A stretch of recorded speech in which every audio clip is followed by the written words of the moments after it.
2014 সালে যে নির্বাচনটা হয়েছে, এই নির্বাচনটা হয়েছিল মিডনাইট ইলেকশন।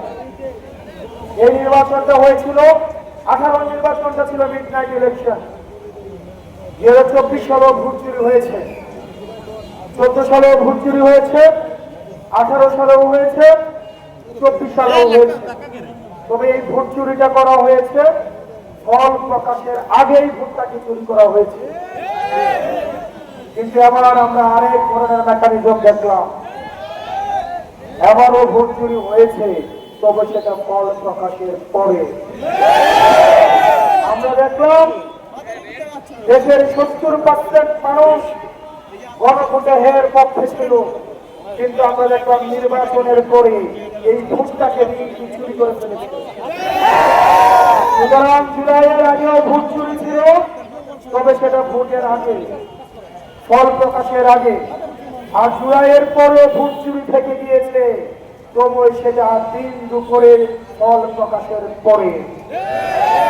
প্রিয় বিএনপি, মনে রাখবেন, এই তরুণ প্রজন্মের বিপক্ষে গিয়ে আপনারা যদি মনে করে থাকেন যে আপনারা দেশটাকে সুপথে পরিচালিত করতে পারবেন, আপনারা সংস্কার করতে পারবেন এই জনগণের বিপক্ষে গিয়ে, তাহলে আপনারা ভুল ভাবছেন। আপনারা বলেছিলেন 1 কোটি কর্মসংস্থান আপনারা নিশ্চিত করবেন, কিন্তু 6 মাস হয়ে গিয়েছে।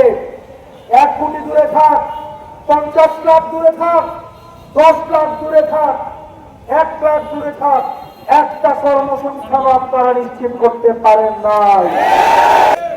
বিএনপি সরকার আগে বিদ্যুৎ মানুষের বাড়িতে মাঝে মাঝে যেত, আর এখন বিদ্যুৎ মাঝে মাঝে আসে।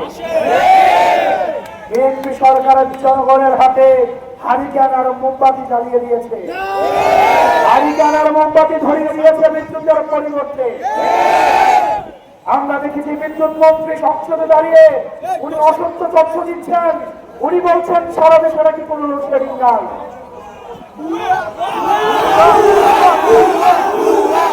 আমরা বিদ্যুৎ মন্ত্রীকে বলতে চাই, লোডশেডিং নাই সেটা সত্য, তবে সেটা আপনার বাসায়। লোডশেডিং নাই সেটা সত্য, তবে সেটা আপনার অফিসে, আপনার